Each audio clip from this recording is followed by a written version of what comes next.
Hello, everybody. My name is Campbell Fairbanks, and today I will be presenting my honors contracting project on AAC systems. First, we're going to jump in and ask what is AAC and what is it used for? AAC stands for Augmentative and Alternative Communication. In this, it encapsulates everything within the modes of someone's communication besides verbal talking or verbal output. Who uses AAC? AAC can help all ages, all socioeconomic backgrounds, all ethnic backgrounds, and all racial backgrounds. AAC specifically, but not exclusively, targets children who, first, have speech or language skill difficulties or developmental disabilities that affect those skills. Some examples of these could be children with autism spectrum disorder, children with cerebral palsy or Down syndrome, and other developmental disabilities. It also targets children who have unintelligible speech or acquired disabilities such as traumatic brain injury. Next, we pose the question, how long does someone use AAC? In this, we can see both a long-term solution and a short-term solution for AAC. It just depends on the child's difficulties and what they are needing it exactly for. Next, we're going to look at the augmentative versus alternative examples. So as we discussed, AAC is an augmentative and alternative learning just in different ways. Augmentative means to add to someone's speech. In this sense, we use this in our everyday life, either talking with your hands using gestures, using facial expressions to show emotion, pointing to words or photos, drawing, or even writing with just pen and paper. Alternative modes of communication are something to be used instead of speech. In this, that means sending an email or a text message, using speech generated devices, or using even sign language to be able to communicate. Next, we're going to look at children with complex communication needs. There's a group of children who have complex communication needs, and these are usually classified as children that are nonverbal or minimally verbal. Nonverbal children are individuals with no verbal behaviors beyond few isolated words, gestures, some vocalizations, and basic verbal behaviors such as crying or whining.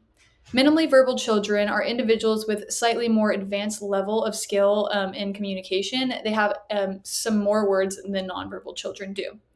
This ultimately suggests that there is impairment in these children, and it impacts their everyday tasks, social activities, educational activities, and everyday communication. In this, children that are nonverbal or minimally verbal can benefit from AAC.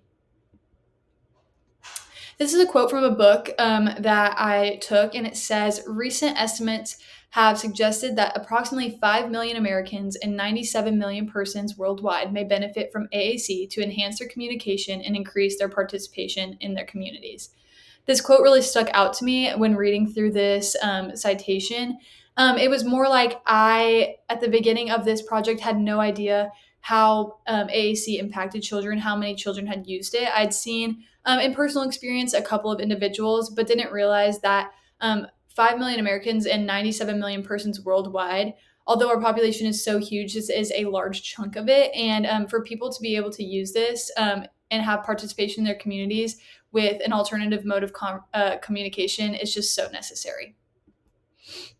Next, we're going to look at the types of devices. I split this up into 3 different sections. It is non-tech, low/light tech, mid-tech, and high-tech. Here you'll see low-tech being referred to as light tech throughout the presentation. We're referring to low-tech as light tech now because people have decided that low-tech sometimes impends on somebody's intellectual just capabilities. They're trying to steer away from the word low because we want people to know that this light tech technology is something that's going to enhance someone. It doesn't mean that they are lower in intellectual abilities. So first, when looking at non-tech or light tech, they see alphabet boards, core communication boards, eye gaze boards, communication boards and books, or pen and paper. Mid-tech are, they use devices such as the Big Mac, Step by Step, and Go Talk. And then high tech includes an app on an iPad or tablet, or even a dedicated device used to communicate. In this, they're using a computer with a synthetic voice, sometimes called a speech-generated device. First, we're going to look at the non-tech and light-tech devices and what they are. Low-tech devices are simply anything that doesn't involve electricity or electronics. Due to this, there is no speech or visual output from these devices. Due to this, a child mostly relies on a listener-mediated output to communicate. This technique involves a listener who reads what the communicator is trying to relay and interprets it. Low-tech communication systems require both the user and their communication partner to be actively involved in this interaction. In this sense, if you had a light-tech communication board and you didn't have someone there to interpret, sometimes using even the literacy spelling boards would not be beneficial because nobody would be able to transcribe that for them. So in this, a lot of people benefit from having a communication partner. As this says, most people using a low-tech device benefit from a communication partner because of its personal engagement and joint construction. And ultimately, with these devices, a child can point to a symbol, letter, or word to facilitate communication. And alternatively, if they are unable to point with their fingers or any parts of their body, there's alternative modes for selecting symbols on low-tech devices. This could be even using eye gaze or a head movement of sorts. Next, we're going to look at some examples of how children use these low-tech, light-tech, and non-tech options. First, we're going to look at direct selection. Direct selection is when a user directly selects their desired item from the communication display. To put into perspective, we do this every day, whether that is typing on our keyboard, on our text messages, or when sending an email, or even when we go to a restaurant and we don't know how to say an item on the menu and we want to point to it and have the person taking our order interpret what we want. This is something that direct selection looks like in our everyday life. This selection is commonly done by the user pointing his or her finger, but can also be done with other parts of the body, such as an elbow, toe, or other parts. Additionally, eye pointing or eye gaze is another common way that individuals directly select within communication needs. These individuals can direct their eyes and their eye gaze to certain symbols on the communication display, and can also do this by blinking, by selecting, and different things like that. The next thing we look at is scanning. Specifically for low-tech users, this type of scanning is called a listener scanning. With a communication partner, the partner will indicate the items displayed on the communication display, and their user will indicate a selection based upon actions such as blinking or a vocalization, as we had spoken about in direct selection. The last one we're going to look at is coded. This technique can also be used alongside of direct selection or scanning, but a coded system allows each user of AAC to have access to a larger vocabulary. In this, coding techniques are usually used through mediums such as colors, numbers, letters, and pictures that the individual can either point to, eye gaze, or blink to select. And with this coded technique, communication can be done very efficiently as long as the AAC user and communication partner have mutual understanding. In this, if you have coded red, one, or different things like that, if your communication partner does not have an understanding of that, you're not going to be able to get your point across. So in this, that comes with therapy and techniques to be able to learn these codes on both halves. Here we're going to look at some photos. In this, we can see the first photo is a light tech core board. This is a core board that can be used either in the school, at home. This can be used anywhere. I've also seen options where children that use and do rec therapy in the pool, they can laminate these boards and use them in the pool to be able to communicate, which I think is an awesome alternative for kids that are needing some sort of light tech kind of communication. Then the next photo we see is a Tobii Dynavox Flip and Talk. This is a flip through kind of core board, but kind of split up into sections. As you can see on the bottom, there are a couple of like little flip through sections that these children can have. When looking at the flip book minus the core board, both will require some type of training or therapy to be able to know where these items are and what they're trying to communicate. But any type of therapy and any type of device using communication does take time. Also, I wanted to add that both of these and any type of light tech, non-tech, or low-tech devices can be DIY'd, which I found to be super cool. You can make your own light tech core board. You can also make your own flip and talk book using a binder with ringlets, printing out pages, and laminating sheets. You can do all of this in a very cost-effective manner. Another photo here we have is an example of a light tech eye gaze board. This can also be DIY'd, but also be bought. I've seen some examples online. Sometimes they run for a little bit more expensive due to the material, but this can also be a DIY option. In this, there you can customize the type of vocabulary you have around the outside, on the front, and on the back, so the child is able to gaze their eyes towards what they're trying to relay. In this photo specifically, they have eyes, hands, feet, different things like that. So they're talking about body parts. And in this, a child can be able to communicate and answer questions using this. So if that's for a specific activity or something in the classroom, that would be very useful. The next photo we have is an example of a coded access. In this, you can see on the side, although the photo is in black and white, there is red, yellow, green, and blue, and then that correlates to the numbers and the photos on the other side. So in this, having a communication partner is so effective because a red one might not mean something to somebody that has no idea what that code means. So having an effective communication partner is very needed for this. Here we're going to look at advantages and disadvantages of non-tech and light tech. First, when looking at the advantages side, they are economical, very flexible in choosing options, customizable vocabulary, and adaptable over time. The size of this can be modified and can be used in all settings, as we talked about in rec therapy, OT, at home, at school. And then also these type of devices are very easily replaceable. As we've seen, it could either be through a core board or flip and talk, as we talked about how they are very DIYable. These are very easy options to be able to print out a new piece and laminate it and not be very, very costly to that. Some disadvantages look like no voice output, dependent on the person. Some children need voice output, so if you're looking for that, these type of devices would not be beneficial to you. It also, you cannot save or store on a software, so say that you lose your paper and you had made modifications, it's not saved on anything. And so in that sense, you have to kind of remember or replicate what you did without having it saved on a software. And then lastly, it may limit vocabulary. So say you have a core board that is for emergency use. In this, you wouldn't be able to communicate some things that if you weren't in the hospital for. So say there's like a pain scale on one side, but then you go home and you don't have the pain scale on your light tech device, then you wouldn't be able to kind of speak that. So next, we're going to look at mid-tech devices. Mid-tech devices, although not often used, are devices that use battery or electricity to vocalize pre-recorded messages or words for the individual. These devices are quick, easy to access, sociable, and predictable. For instance, on the device, as previously talked about, the Big Mac, an individual can record one message with a maximum of a 2-minute length and change it whenever and wherever. So as we'll see, I'm going to show some photos of the devices that I said mid-tech includes.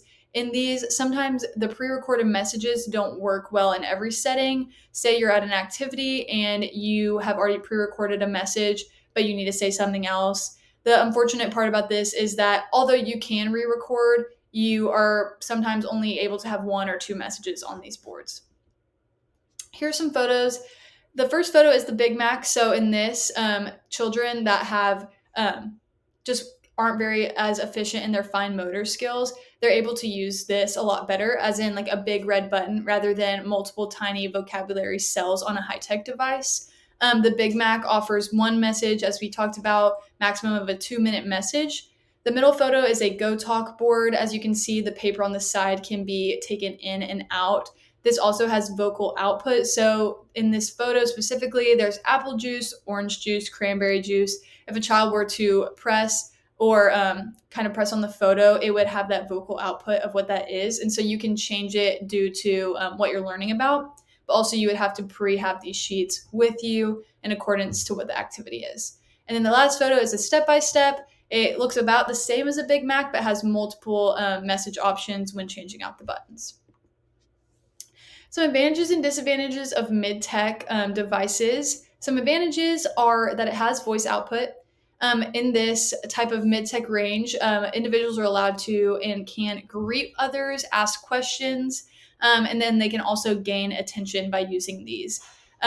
They also, as I talked about, use less fine motor skills than a high tech. So if a client had issues like with cerebral palsy using their hands, these kind of would be better for them, or a bigger sort of button to be able to press.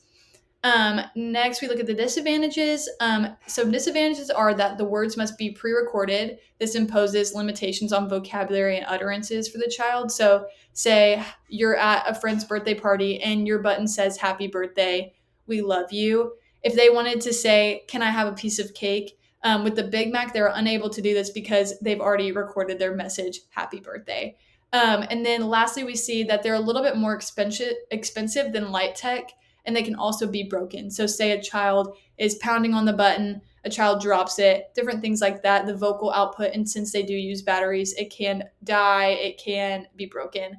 But also these can be replaced, but they are more expensive than a light tech option. Next, we're going to look at high-tech devices. High-tech devices allow the storage and retrieval of messages and use electronic systems that allow speech output. These can also be referred to as speech generating devices, SGDs, and voice output communication aids, VOCAs. A high tech device can be divided into two categories. First, non dedicated and dedicated devices. So, looking at an example of what a non dedicated device might look like would be a personal iPad that has been adapted for communication needs. So, say I downloaded a software for high tech on my personal iPad. A personal iPad, although can be well used with these systems, it can also sometimes be a child's entertainment system. In that sense, they're wanting to watch YouTube, they're wanting to play games rather than use their words. And so sometimes having a non dedicated device, although they work very, very well for children, sometimes if they try to back up on using their words and things, you might look at getting a dedicated device, which is a device solely for communication purposes. We look at two types of displays and two types of devices in these. First, a static display device is a device when all the symbols are constantly displayed on the screen to see by the user. So there's one page, one screen of core words for these children. And then the dynamic device is a use of multiple pages and category buttons to store multiple symbols. So the communicator in this must learn in therapy and learn in general to navigate pages and know where these symbols are to be able to communicate. So say they have a toys page, they would have to navigate from their core words page to their toys page to be able to say, "This is what I want." So in that, it just depends on what a child is able to use.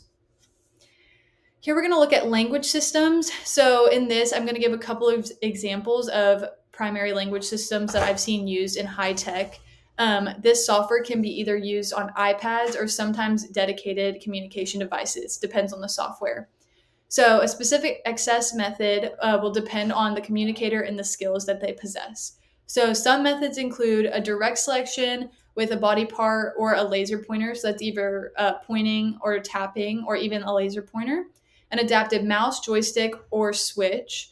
Also, indirect selection can look like scanning or even head tracking using the eye gaze and different things of that sort. So in this, something that an SLP must keep in mind is all of these types of selection methods, because sometimes an individual will need something different for the communication needs that they need. Here we're going to look at some points to look at when choosing what language system might work best for a child. I put 5 points on here. First, motor needs, then cognitive abilities, sensory needs, language abilities, and support. So first, when looking at motor needs, we need to look at what type of device would work for this child. Do they have use of their hands? Is there deficits in parts of their body where they wouldn't be able to point, where they wouldn't be able to tap? Would they need an eye tracking device? Things like that. So what does it look like in sense of their fine motor skills? Next, we're going to look at cognitive abilities. This is how complex can a child's system be? So how many vocabulary cells or icons can be on this? A lot of times with these types of high-tech devices, you can have vocabulary cells up to 100 plus kind of vocabulary on each page. And if a child is not able to comprehend that, there are ways that you can hide vocabulary and do things of sorts. Next, we look at sensory needs. What does the client's hearing and vision look like? Do they need a bigger button? Do they need multiple bigger buttons to be able to visually see that? Do they need a louder audio output? Sometimes in this, we would look at getting a dedicated device if there are sensory needs, such as vision and hearing. Then we look at language abilities. So, what works best for the client? Pictures, outlines, colors, words. Most devices have a symbol based vocab communication. And so they use a symbol or a photo placed with also wording or literature underneath. And so that works a lot for a lot of children. But also sometimes people need only an outline because they don't see color. Sometimes they need only the words, different things like that. And so we look at language abilities whenever picking the right software for a child. And then lastly, and I think is a super, super important part of this, is support. So, does the caregiver or adult in this child's therapy, are they willing to help the child learn and use the device? Through observation, I really saw this play out. Some of the children that I saw, they like use the device in therapy, but then parents were more apprehensive to like what that looked like at home. In turn, like they weren't using it at home. There wasn't any progress built on the device because of the unwillingness to use it at home, which in this sense, a SLP is very important to give tips, to give all this knowledge about what the device is to the parents beforehand, before starting this treatment. Now we're going to look at some of the specific examples of language systems and software. First, we're going to look at touch chat. As you can see in the top, that is the icon that it would be on a non-dedicated device. And then underneath that is what the core board of like the words look like. So that's like one page of the words. On this, pages of the device can be customized by adding and deleting vocabulary, creating multiple pages, and personalizing the pages. For each vocabulary cell, the image, label, spoken output, font, and color can all be customized according to the child's preference, including fringe words. A fringe word is something that is extra from a core vocabulary word. So, say a child is really interested in specific types of food, you can add a fringe word such as chocolate ice cream or bluebell ice cream, things of sorts. There are also over 30,000 symbol stick symbols for customized vocabulary options and buttons.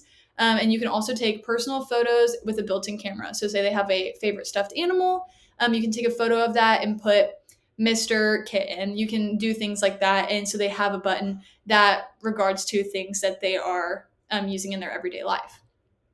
Something about touch chat is that it also has a predictive message feature.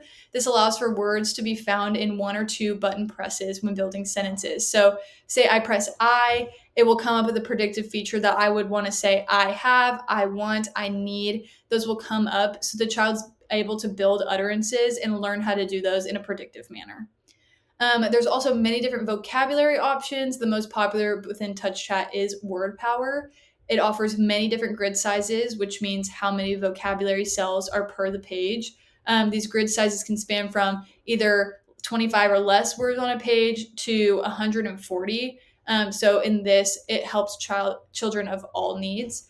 It also has 35 plus age-appropriate synthetic voice options, child, teen, elders, and adults. And also they have ethnically appropriate language options such as English, French, and Spanish options.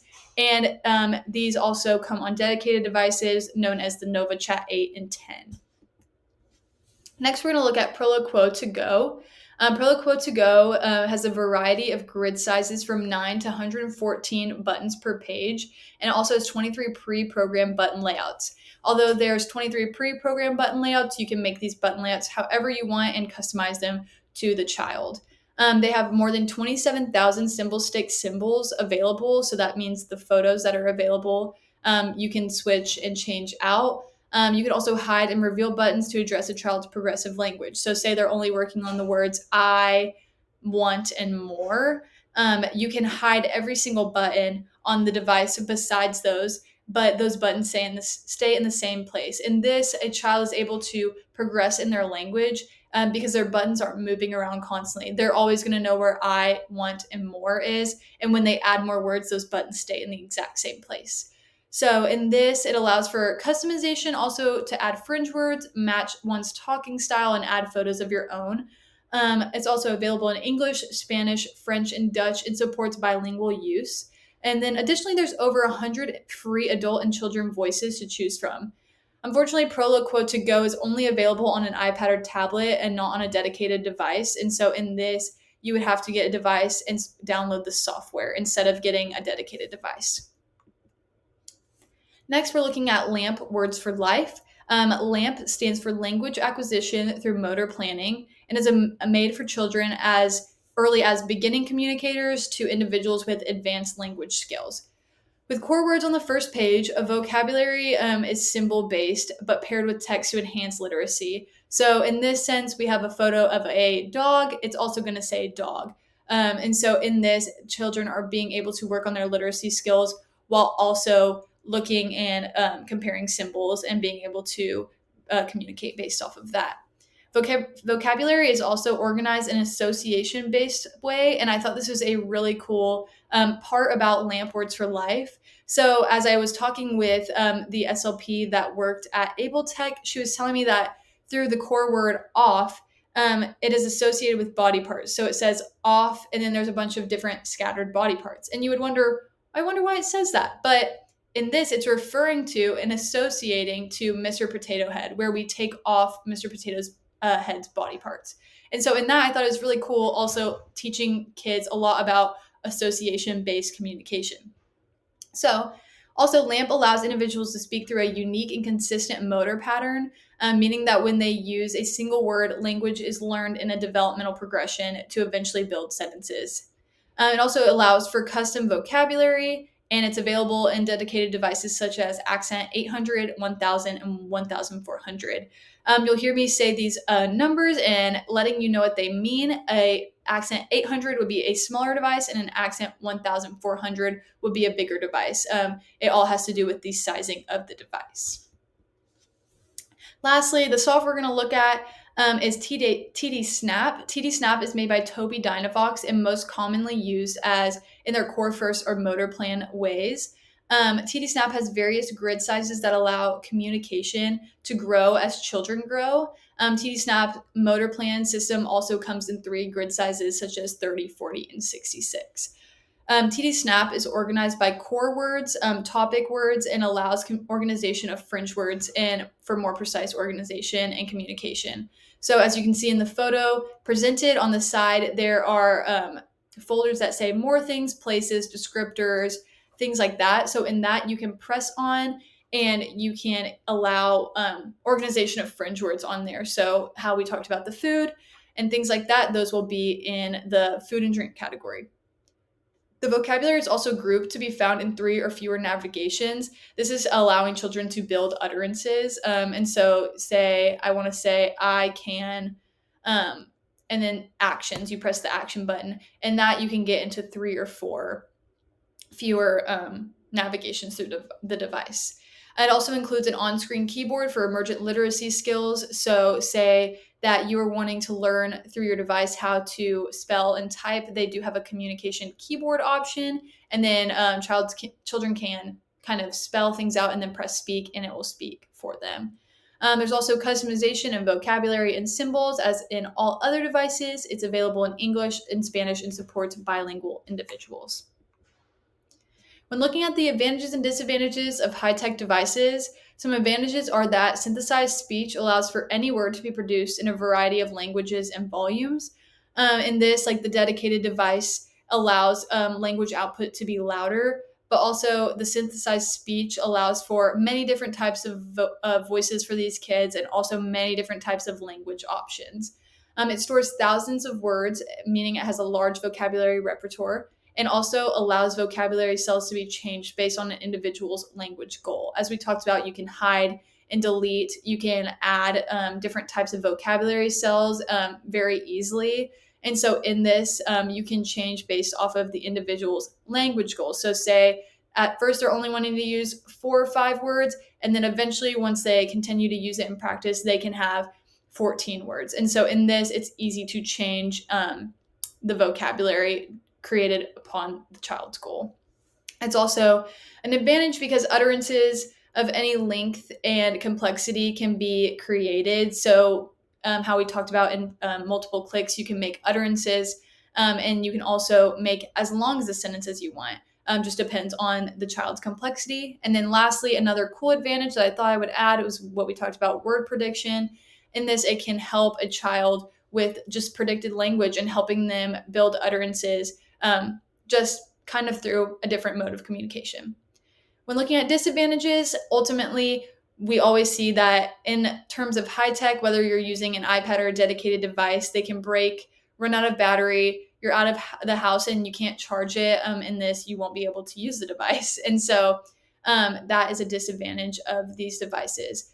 The training and therapy to use these devices can also be time consuming. Saying that you're going to be able to get the hang of a high tech device in one session is not very reliable.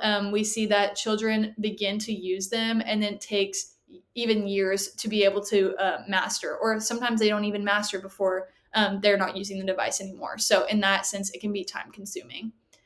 They can also be super expensive. As we talked about, devices, whether dedicated or not, can range up to $15,000. And so, in this sense, a lot of children or even families are not able to afford this in the economic status that their family is in. Devices can also be inconvenient in size. Say you are needing a TD Snap on an iPad, but the iPad is too big for a 3-year-old to carry around, every day to class. And so also these can be inconvenient to carry around and to lug around when doing everyday activities. Lastly, parents and caregivers can be apprehensive to this. We see this mostly with high-tech devices. They wonder, I know my child needs communication help, but why have we come to this? And this, it also just really plays light to how SLPs must be able to tell their caregivers and tell them all the information so they cannot be as apprehensive. Next, we're going to look at Able Tech Oklahoma, something that I have learned about through the process of this project in general, and something that I've become really passionate about.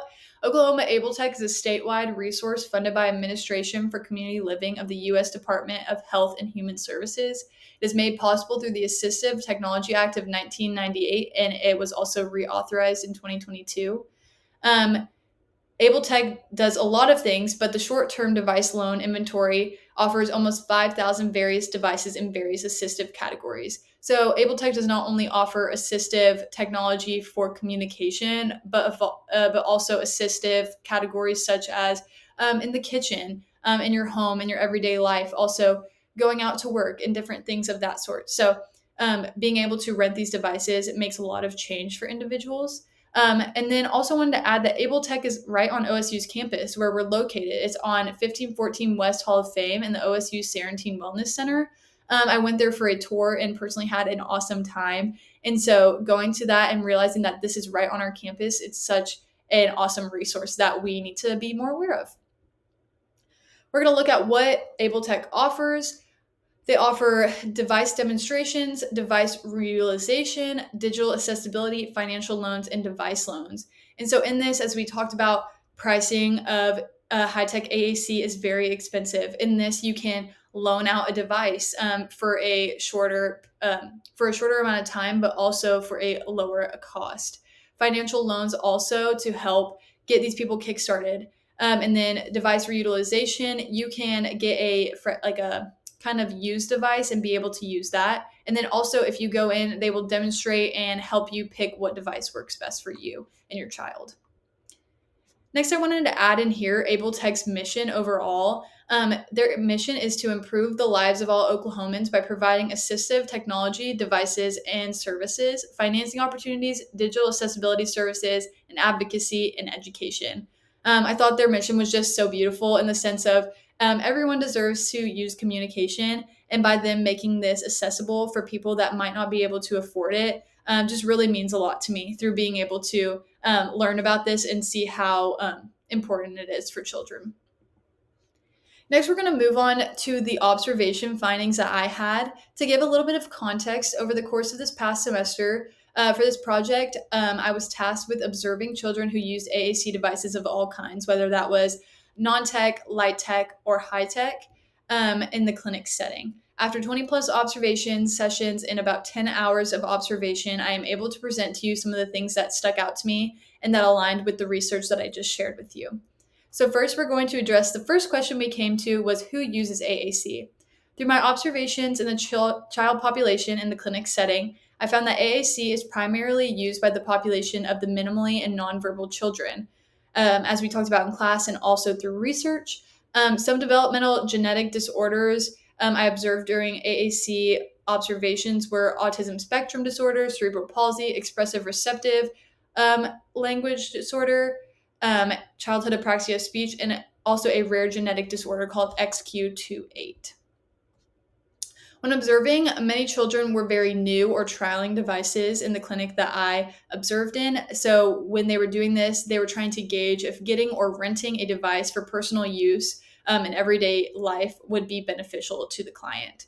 So, what devices were used? Many types of the devices I observed being used, excluding the light tech options and no tech options, were high tech, dedicated, or iPad devices.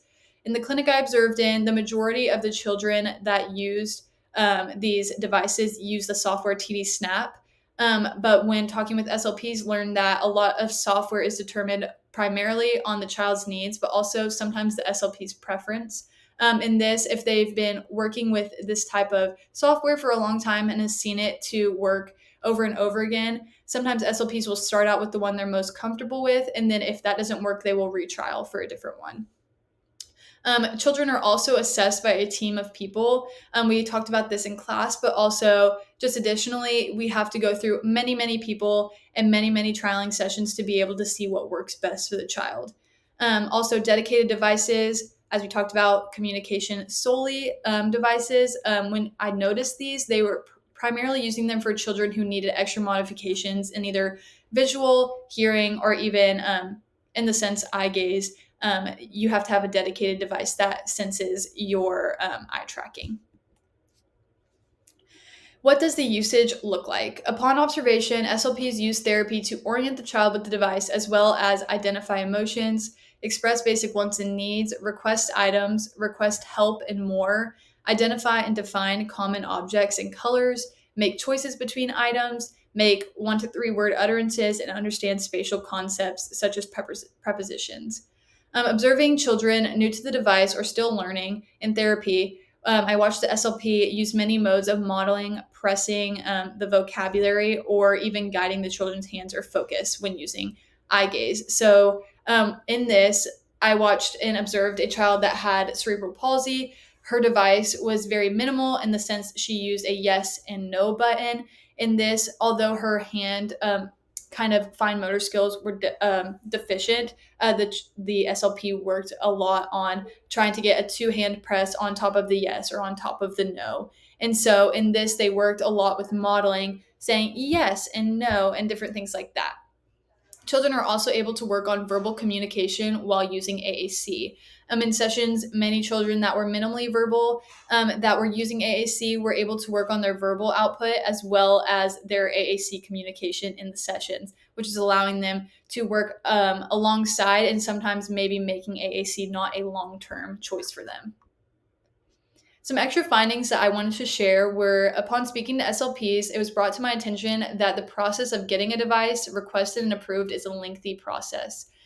In this, learning more about Able Tech and how it helps individuals in Oklahoma was an opportunity I was so excited to hear about. Knowing that this is a lengthy process to be able to get this communication for children, having something like Able Tech has just been such a blessing to Oklahoma in general. Many devices were also customized using fringe words and a software that SLPs were allowed to add in the client's favorite TV shows, characters, toys, and more. On the side, you can see a photo that I inputted. It was a example of one of a child's devices. He really liked Storybots, Oh Hi Chicken. He really wanted to say, I need squeeze, or I want wipe, or even Peppa Pig. Those are some things that were important to his life. And so being able to add those into his device made it so personal for him. So if he wanted to talk about his favorite show, Storybots, he was able to do that. If he wanted to have a squeeze, he was able to say that without having to do it in multiple utterances. They were able to have those sentences or things that he was interested in. Also, many clients and individuals trial devices that might not work for their communication needs at first, but through Able Tech, you're able to rent new ones and try them in therapy. Through my observation, I really realized that finding the right device for a child is a trial and error process. Sometimes the first device and first software you use is not going to work, but being able to have just patience in that and perseverance and be like, I'm going to do what's best for this child and be able to get them what they need for their communication needs. Also, high-tech AAC looks so different for everybody. It can range from either 2 buttons, how I talked about with cerebral palsy, to even 100 plus that are needing to communicate all of these different words and utterances. It just depends simply on the child's fine motor skills and also the complexity of how they're able to use it. Lastly, I just wanted to add in this graphic that I got from Able Tech. It was something that really allowed me to understand what and what not to do when trying to get AAC individuals to communicate. So I'll run through some of these really quick. Do not expect somebody to know how to communicate without direct models and instruction. As we can see on the other side, it says modeling is so, so, so important to a child's just trying to be able to communicate with AAC. You can expect to set a device in front of them and for them to be able to use it right off the bat. Modeling is what allows children to be able to become comfortable with these devices. And so it takes time. Don't over prompt. Do not re-prompt too quickly. Sometimes these children are thinking and still trying to think about what this device is and what I'm trying to say. Don't focus on vocabulary that wouldn't be functional and used for tomorrow. So say we're trying to use vocabulary that is for everyday life. We're not trying to do vocabulary that's only for a specific day or use. Don't remove the device if it's not working right away, or if the child's getting frustrated. Continue to model that even though it's not working in the moment. In that 30-minute therapy session, we want to keep using the device although the child is not interested. And then also don't expect sentences right away. A child will work at the basic 1 to 2 word level for a very long time until they're able to become confident in their device. And this comes through therapy. So looking at the do's, as we talked about, modeling is so important. Also, being able to wait 10 to 20 seconds before re-prompting. A lot of the times, as we spoke about, a child is thinking, just they don't know how to communicate right off the bat. And so having this device is also so new to them. So being able to wait to re-prompt, provide the core words, provide a color code for speech, keeping them engaged. Also allow them to have AAC available at all times, whether that's in the bathtub, whether that's at rec therapy, whether that is in the classroom or at therapy. AAC should be available at all times so the child feels it and is comfortable with being able to speak through their device. Also, ask children open-ended questions. There's so much that these children have to say, and being able to use this device is such a blessing, but without the proper teaching about these, asking them questions and letting them be able to speak for themselves, we wouldn't know that. So lastly, I just wanted to add this last quote from a book that I have. It says, the ultimate goal of AAC intervention is to not find a technological solution to communication problems, but to enable individuals to efficiently and effectively engage in a variety of interactions and participate in activities of their choice. This was so important to me when reading it, just realizing AAC is not just about what software, what type of device, whether that's light tech, mid tech, or high tech. It's ultimately about what is going to be able to allow this individual to participate in activities and interact with peers and allow them to efficiently tell what they want to tell. Just like we communicate every day with just no thought in the world about what we're about to say, these children are really, really having to work to be able to communicate through these devices. And so we should give them the opportunity to be able to do that. Communication, we take such for granted. And in this, I was able to really realize that. So that's my presentation on AAC in children. I hope you enjoyed, and thank you so much for listening.